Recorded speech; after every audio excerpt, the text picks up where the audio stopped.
Hello and welcome to the table. I'm Mark Windle. I'm Steve Rain. And I'm Jonathan Hicks. And this is my top 10 games of all time. Seriously, maybe.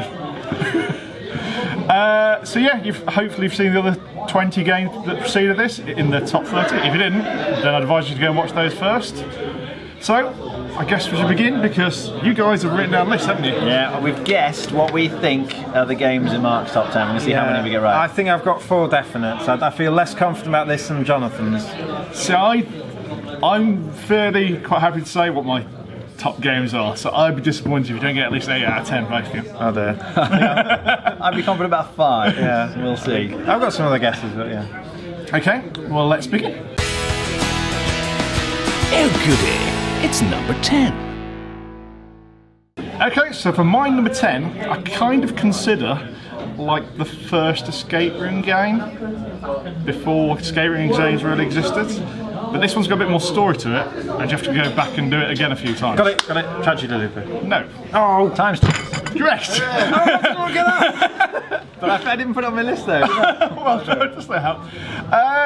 Yeah, I mean, sadly, it's one of those ones I haven't got to play recently because just not got to play the actual stories, but it does kind of give me that escape game feel, but with more plot going on, I guess, and more stuff. Yeah. And particularly, I mean, the asylum in particular was just amazing, and the puzzles in it are fun, complex, and you have to visit various locations to sort them. I guess unlike maybe an exit game, which is a bit more flat, you're kind of tearing it apart and whatever. And the puzzles are, that's a booklet, that's a page that we know is a puzzle, that's a page, the puzzle. You don't necessarily know straight what the puzzle are. Yeah. But I mean, it is very much dependent on partly the setting, partly the puzzles in it, because some of them have been a bit worse, but some have been great. But overall, I love the experience of the game. I just hope the new ones live up to that experience. Some of them have a lot more puzzles in than others, don't they? Mm-hmm. And I think we would all prefer the puzzly ones. Yeah. Because some of them are far more sort of hack and slash. The fighty bit is the weakest bit of that game. And my agreeing to agree, shut up and sit down. It is a case of, I roll some dice, I failed. Why'd you fail doing it? Just roll badly. It doesn't make, it disconnects from the rest of it. Yeah. So the less dice rolling, the better in that game. Yeah. But yeah, I love it. I want combat's a bit finicky as well, with the shields and the powers and the tokens, and they do keep adding more tokens as well that do other things. But I know that this plot's going somewhere. I just need to know where it finishes. Yeah. Unbelievable. It's number 9. Okay, number 9 is my favourite Euro game. So I've got one guess for this, I think. I put 2 euros on my list. Is there only one of those? Well, it's not Dungeon Lords, we've already been there. Is it Bora Bora? No. Zolkin? No. Although I do like Zolkin, but no. But it is dice placement. Voyages Marco Polo? Of course! I'll cross that out. I'm really positive on them. I crossed that out. And why do I like the Voyages Marco Polo? The player powers. Exactly. Yeah. And I like worker placement games probably more than you. I like dice placement games specifically. But the powers just make it better and better, and I think especially with things we've been talking about outside of our list recently, player powers are great, and they are some crazy player powers. And the game's so tight as well. It's just so hard to do things efficiently. Even with this absurd power you think you have, you run out of everything quite quickly. Yeah. Every game every time you play a different power, it's a different game because you have to maximise that power, and that's what makes it more fun for me. I mean, we've gushed over it a lot in both of this already, so it's probably not getting too deep into it, but it's really good. And it's my favourite Euro, so if you've got any other Euros on your list... It's one of my top, and it's one of your top ones as well. Yes, no it is, it's superb. Golly gosh, it's number 8. So my next game is probably the game I played the most hours of in the last year and a bit. And some very happy people are just now getting the second edition of it. It's Gloomhaven. It's Gloomhaven. Oh. How did I look at that? That's so bad. I'm so bad. I thought it'd be higher there, I must admit. It's just the reason I like this game is, if you think of stuff like the Elder Scrolls games, so Skyrim or whatever, you're starting somewhere and you slowly are just piecing together this map and this world, and that's what it gives me that feeling of. It's I want to play another game because I want to spend more time in that world. It has that pull you back in every time, and also the leveling system is very nice with adding the cards and altering your deck, and the Uranus of playing cards. You play the top pile one and the bottom of the other, and you have to combo these. You have to think. Your deck's getting smaller as you're running out of energy, and it all gets more stressful. It might be slightly combat heavy for me at times, as in there isn't enough of the legacy that it sort of promised. It's not really a legacy game, but it is that adventuring and exploring the world. And the world feels so original and unique to me. It's not generic fantasy, and it's not nice. It's not happy fantasy. You are sometimes the bad guy, and you can be set up as the bad guy in the wrong situation and think, what I'm doing's wrong. And that's quite cool. It's got that brutalness that you don't really get in many a lot of fantasy games are all happy and oh look, there's elves and fairies and stuff, and it's not that. It's darker, it's more gritty, and it's more realistic. I've played it, but I've not gone through the full campaign. And I think you said, as you said, the heaviness of the combat in terms of how much that features was the only reason I didn't want to do a full campaign, because the thing that really interests me is the exploration and the discovery, as you say. And I can see that it's doing that well, but maybe not as much as I would really want. Because most missions, you're basically fighting your way through a series of enemies, aren't you? But there are so many really nice mechanisms there. I think the whole card play combat give you so much to think about. And as you say, it's far more Euro-y than you would expect for what looks like an Ameritrash dungeon crawl. But it's very well executed on a lot of levels, I think. You haven't played it? I haven't, no. You may give it one of the scenarios a try. Maybe, it's Euro-y sort of. I'm just, at the moment, you've got me into Charterstone and Pandemic Legacy Season 2. And I've got to work as well. Also, the Gloomhaven campaign, like a third of the game campaign will take longer than both those two games. Yes, that's true. The expansion of it is insane. My advice is I much prefer playing it as a 2 because it's a lot quicker, because the more every player increases the gameplay by I imagine if my housemate had it, I'd play it. Yeah. Coming to here to play a campaign, it's a lot of dedication needed, I think. Yeah. Well, Gloomhaven, it's really good. Crikey, it's number 7.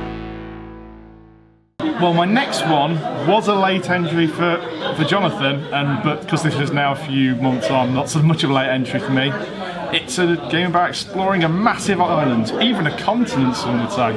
Oh, that's the 7th continent. Yes. What? Exploration, the game?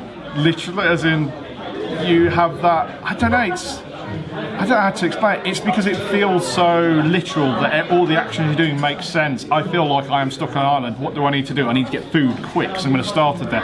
Oh no, I've cut my finger. It might be infected. I've got a spider bite. This could go badly wrong. While you're exploring that whole Indiana Jones style mysterious island, which got tribes on it, and well, maybe has tribes on it. Certainly has some people that have stuff on it. It's got big statues that do scary things, and the fact that you can completely go, and you're meant to be going one direction, you just can go a complete other one. And it's like a sandbox, isn't it? You can go wherever, you can do whatever you want, whatever way you want, as long as you're not doing actions simultaneously. Jonathan's just something, fine, I want to go over here, and you can do that. Yeah. It's, we talked about Gloomhaven a little bit earlier. This does the whole exploration thing that I was really wanting from something like Gloomhaven. There isn't really combat as such, is there? I mean, occasionally you might need to fight something, but it's all about resolving tests. It's more like an RPG, I suppose. You're drawing the card system for resolving tests is really nice, though. But it is all about the exploration. There's so much, and each time you play it, there's a nice mechanism whereby when you want to move on to the next tile, you have to go through one of the sort of cloud tiles first, and they're different every time. And then the piece of the continent gets put in place, and you sort of carry on exploring. But it means that every time you explore, you really don't know what you're going to encounter. There's so much there. Yeah. And it can be different each game you play. Yeah. You can explore one thing and pick one card one time and another card another time and get a different outcome. I'm going to say there is only one negative to it that I can really think that really hurts when we play. Is that you don't really want to put the map away, because it's actually a bad thing to save, because then you need to re-explore, which is now going to cost you more food, which then means you're going to have to go and which is a weird way of working. I mean, the save system has to be in there because the scale of the game's too big. But it's a weird, odd thing. This would be a great game to play with a gaming table that had a lid on it. Yeah. You could dine over it, Yeah, that'd be fantastic. But yeah, I mean, other than maybe Robinson Crusoe, I think, is the only other game that really puts me in a situation where I go, I'm in that situation, I need to think, what would I do in that situation? Oh, the theme's great, and the art's great, and the choose your own adventure style of it's great. Yeah. And so, it's number 6. So for my next one, I would say it is the best campaign experience I've ever had in a board game.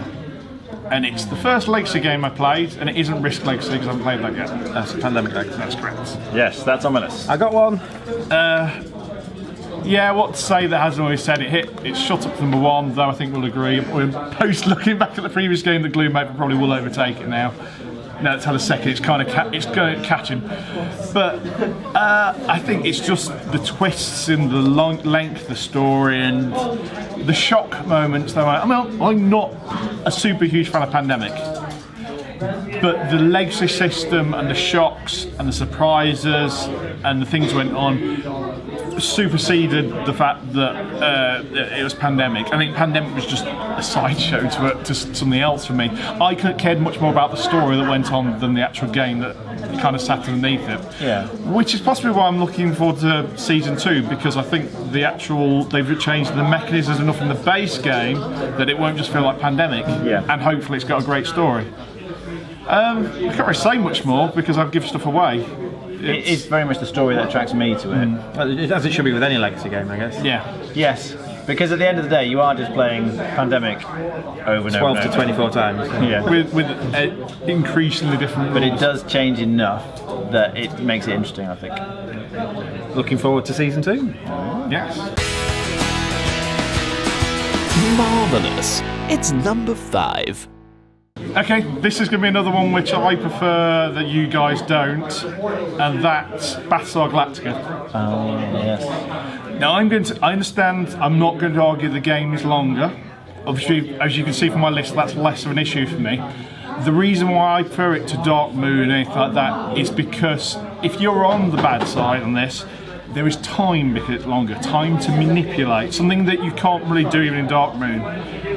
You can be the puppet master, playing with people's heads almost a little bit. I think especially going from this point onward in my list, you'll find a lot of the more games where I like playing the person as much as playing the game.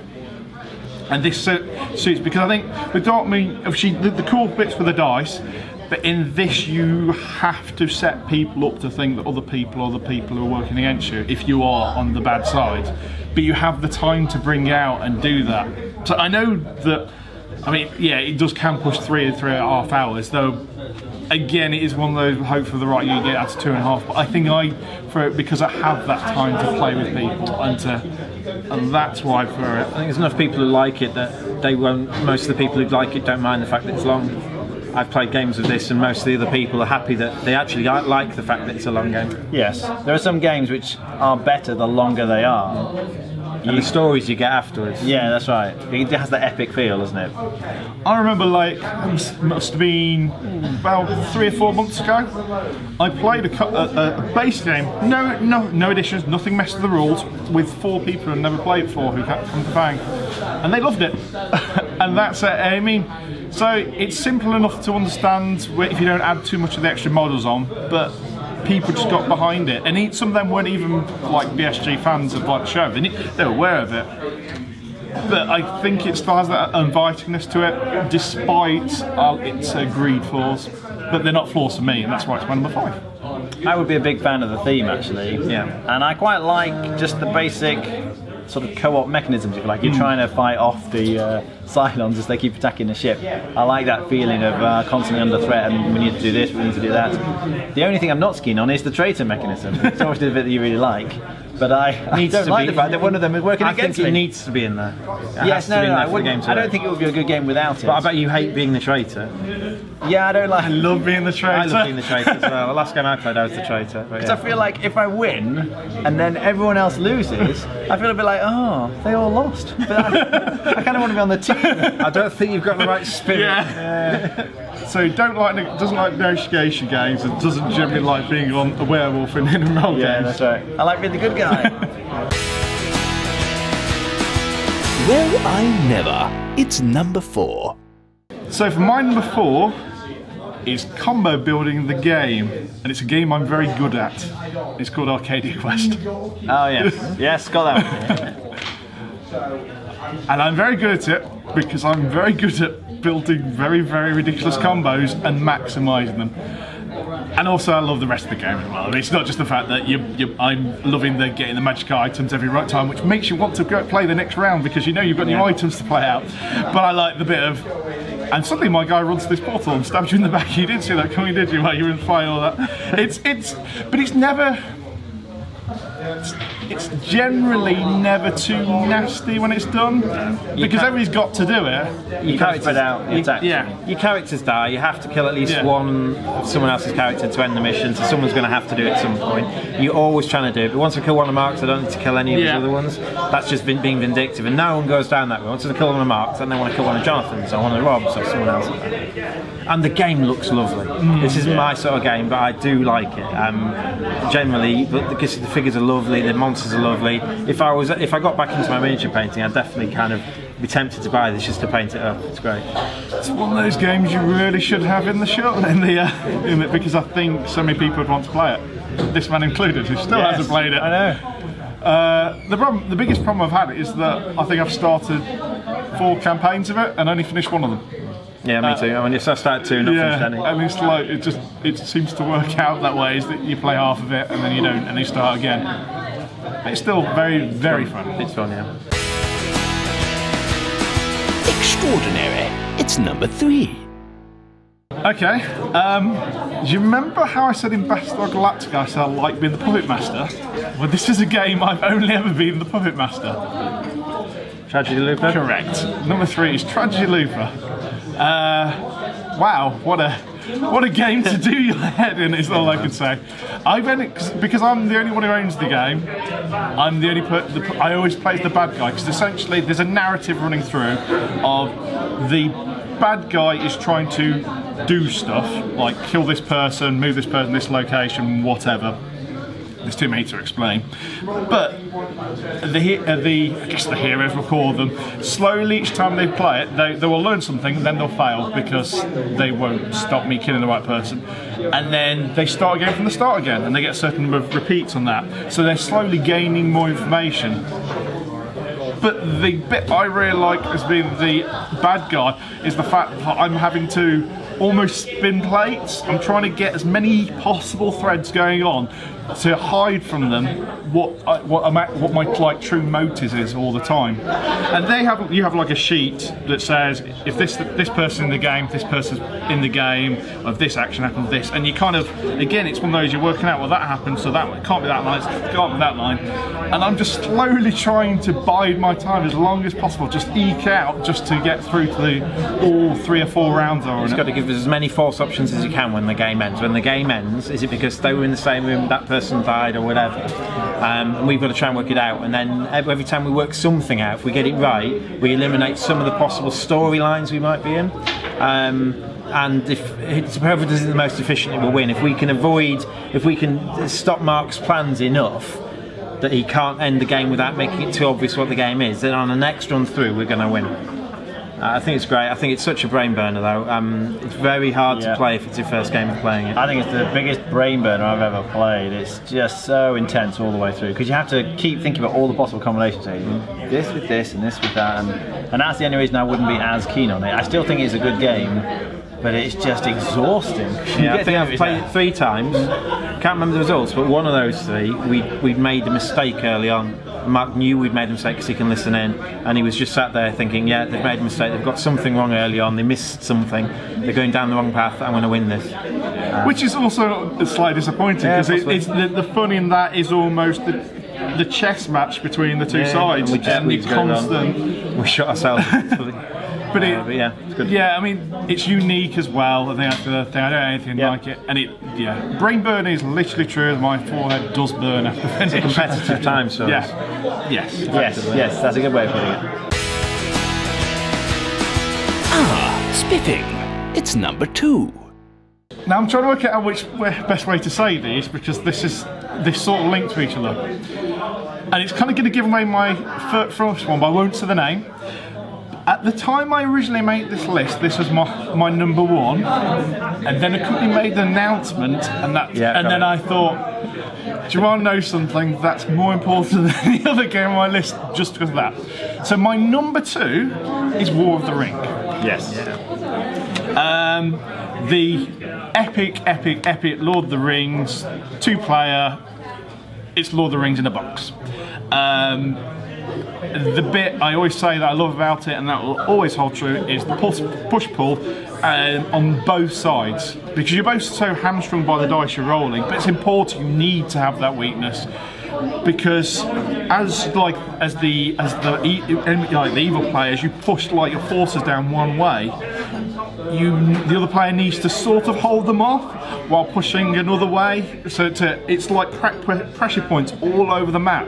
In the middle of that, there's also obviously the Fellowship moving along, slowly getting closer to Mordor and Mount Doom, and it's so intense. It's all because you have to look for the opening that you're not sure you're ever going to get. Yeah. Last time I played it with you, you all but won. Yeah. And then I think I was playing the enemy of that, and you were all there with Frodo and stuff, and you were winning by miles on that track, and he had a decent force, and then I just built this force that he thought was going to attack Lorien, isn't it? And that's all in the middle of Lothlorien, and I shot it up north up to the. Yeah. I thought you'd go one way and you went the other way. And I just took like 3 of the major fortifications in 2 or 3 rounds, and that just because it is so much a game. It's another, as I say, it's a psychological game of I need to know what you're thinking, but I don't know what you're thinking, so I'm looking at the map and it's intense. There's a lot of bluffing. You sort of build up forces, not really to do anything with them necessarily, but just to dissuade your opponent from going down the direction. But you just want to show a bit of force, but then actually do something over here, and there's a lot going on. It's great. It's long, which is probably a reason you ever play it, but. I mean, we were talking about this earlier. The reason that a lot of these games that you two play, they're like 2-player games, but they're games you wouldn't bring to the cafe. Yes. Yeah. So I haven't played this one, not because I wouldn't play it. I would definitely give some of these games a go at least once. You and Jonathan should play it and give it a try and run the day sometime when it's quieter. Do you like Twilight Struggle? Yeah. Yes, it looks quite struggle. So then in that case, I think the only thing that would put you off from War of the Ring is the length, because it's a similar kind of feel, I think, in terms of the psychological push-pull as Twilight Struggle.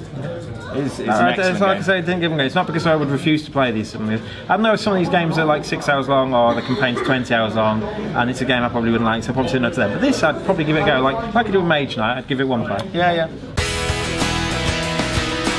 By Jove, it's number 1. Right, so I kind of preluded to it in the previous one. What was the big announcement that happened about the time? Is it that they've made a 4th edition of a certain game? That is correct. I've not played it yet either, it's not until this weekend. It's Twilight Imperium, 3rd/4th edition. Don't actually own 3rd anymore, I sold my copy to get the 4th, which arrives this week, surprisingly recording this. Yeah, it was 2nd, because I thought, I can see so many downsides to it every time. You can be partially eliminated from the game, or lots of stuff like that. And then they released it. They announced as went, they're releasing a 4th edition, and I had to go back to number 1. It's got everything in it. It's got the civ building, like the Master of Orion. It's got decent fights, it's got lovely ship miniatures, it's got lots of different ships as well, not just like here's an attacking one, here's a carrier. It's got various levels of ship. But possibly the bit that I care about most to me is the politics, the intrigue, and the saber rattling, the fakeness of, and just that whole bit that sits beyond the actual board. I find if players are playing well and people, you have to negotiate this game. There's so many negotiation games that people just don't bother. If you're not negotiating this game, you're going to struggle, because you need people to be on your side until the point when you want to take them out. But like I said, there's the politics stuff of voting on laws, which can really do you in sometimes. So you're having to bribe people. Bribery is really important in this game as well. And it's just that you mass all your ships somewhere, and everybody goes, and the person next to you goes, oh no, he's coming for me. But really, you're going to throw them off somewhere else, but you want to hold them off for a little while you really actually go to the target. And it's that whole thing that really captured me. It's a very long game. Yeah. The longest in my collection. But I think every game I've played, I remember some story that we created about the rise and falls of civilizations and all the mess in between. Yeah, because I can very distinctly remember the last game of this that I played and various things that happened in it. And it's one of those games that if it were somehow condensed into 2 hours, it wouldn't be as good. Because it's epic, and it does epic, I think, better than any other game I've played. It really is immense. And it's hard to... I mean, if you just look at a picture of the game laid out, you do get a feel for just how immense it is, but there's so much going on there. So many different layers, as you say. Because you can make a day of it, there's nearly always a group of people if you suggested it. I mean, you don't suggest it that often because of how awkward it is to get, but you know how long it is and how free you need to be. But you've suggested it, and enough people said, "Yeah, I'll play."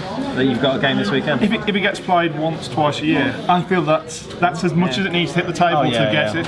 But you do feel like you've got a good day's out of it. You don't feel like you wasted your day at the end of it. And it's got stuff like little Euro things that I call like the Puerto Rico selection action mechanism. That's really nice. It's really cool. Everybody else gets secondary ability, you get the primary one. I really like that. And there's a lot going there. Surprisingly, considering the 3rd edition getting quite old, if you actually, they didn't need to actually cut away a lot of fat. It's just a long game because it's a long game, not necessarily. There were a few holes in the rules and whatsoever, but generally speaking, it was fairly tight as far as a game of its style. It's just a long game because it's a long game.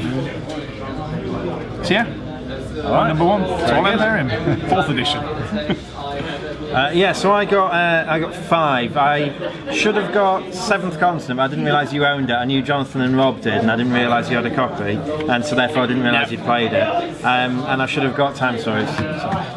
What were your other guesses that you thought would be on the... I got Twilight Struggle because you play a lot on the apps. I didn't know I like that. Would be on there and in terms of the style of games you like, I've got Star Wars Rebellion as well. Rebellion is higher up the list. Yeah, that was on me. Okay, that's my fault then. Eldritch Horror, I wondered if that one might be on your list. Do you want to know something? You're going to hear it. I think it's too long a game. I find that it... For what it is? For what it is. It doesn't... Because I've played it in... And maybe it's route dependent, but I've played games that have gone on 6 hours, 5-6 hours, when people are slow at playing it. Wow. And it destroys the game. It needs to be played fairly quickly and with the story at least coming through. I like it. I still own my copy and a few expansions to it. But for me, it's actually too long. I should have got Voyage to Marco Polo. I had 11, and I realised you don't have many Euros in your list at all, so I was crossing out one of the Euros and I crossed out the wrong one. I had Bora down as well. You really like Dice Placement, and I just wondered whether it was Marco Polo or Bora. I do like Bora Bora, but I prefer Marco Polo a lot more. And I suppose I probably prefer proper worker placement generally. I don't know.